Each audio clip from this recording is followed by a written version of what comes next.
दुख की बात कहो तो देखो, देवकी वसुदेव जी भगवान के माता पिता बनने का सौभाग्य प्राप्त किए। सर्वलोक महेश्वर पधार रहे हैं, लेकिन कहां?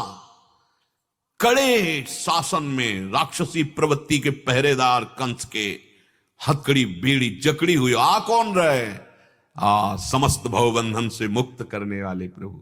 ऐसा तो किसी का जन्म नहीं होता होगा। विचार करके देखो, भगवान स्वयं जब अवतरित हुए हैं तो लीला करके दिखाया है। यहां दो पहलू हैं, दुख और सुख, दोनों देखने को मिले।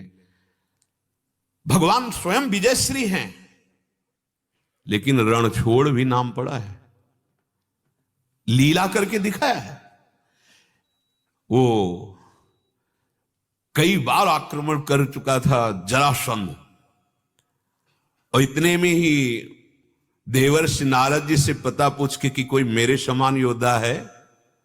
उस काल यवन, उसने बहुत से करोड़ों म्लेच्छों को लेकर चढ़ाई कर दी द्वारिका में। अब श्री भगवान तो सर्वसमर्थ है ना, लेकिन एक नाम रखवाने के लिए भाग पड़े। रणछोड़ भगवान की जय बोला जाता है ना। हाँ, काहे के लिए? बड़ा रहस्य होता है भगवान की लीला में। मुचकुंद जी को अपना साक्षात्कार करवाना है और मुचकुंद की दृष्टि से उसको भस्म करवाना है। भाग पड़े भगवान। वो कह रहा, अरे रुको रुको वासुदेव, तुम्हारा बड़ा यश है, जरा हमसे लड़के तुम भाग क्यों रहे हो? और पीतांबर फहराते हुए ठाकुर जी भाग रहे, और वो पीछे ललकार रहा है।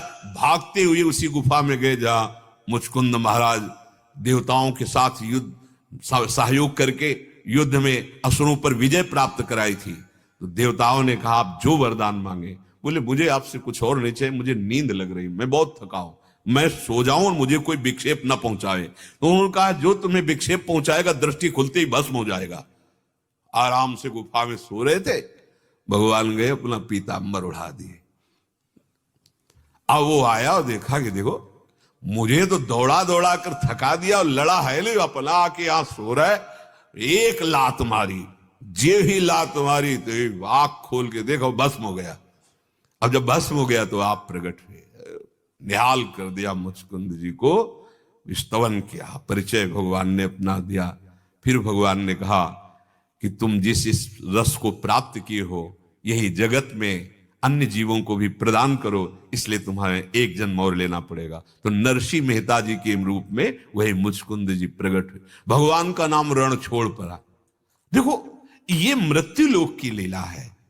जब आप पर्दे पे कोई सीन देखते हैं तो उसमें सुख दुख का अनुभव नहीं करते हैं। आपको पता है झूठा है, ये झूठा खेल चल रहा है। तुम सच्चिदानंद प्रभु के सच्चिदानंद अंश हो, तुम इस झूठे खेल को इतना सत्य मान लेते हो कि आप इतना दुखी हो जाते हो, इतना निराश हो जाते हो। नहीं, इसीलिए अध्यात्म की जरूरत है। हर बुद्धि में अध्यात्म योग होना आवश्यक है। अगर बुद्धि में अध्यात्म योग नहीं है तो ये बहुत दुखी करता है संसार।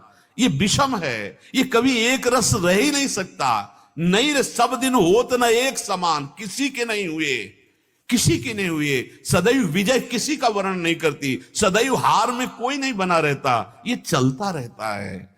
इस पर थोड़ा दृष्टि डाली जाए। हम थोड़े थोड़े हार पर, थोड़े थोड़े विजय पर इतना निराश, इतना उदास, इतना हर्षित, इतना अभिमान नहीं। थोड़ा अध्यात्म को समझने की कोशिश करो। श्री भगवान कह रहे हैं, दुखी सुखी होना ये कर्म का फल नहीं, अज्ञान का फल है। भगवान कह, ये दुखी सुखी, जैसे अब दुख आ गया है, अब राधा राधा राधा राधा क्यों आया है, कैसे जाएगा, हमको इस झंझट में नहीं फंसना। जैसी परिस्थिति दी उसमें हमें कैसे भजन करना है, कैसे अपने कर्तव्य कर्म को करना है, पक्का समझ लीजिए। आप यदि अपने सत्य मार्ग पे स्थित हैं तो कोई आपको दुखी नहीं कर सकता। अगर ये दुखी कर दे तो ये सब बंद हो जाए। आप ध्यान देना, ये अगर दुखी कर दे तो ये नहीं हो सकता भाई।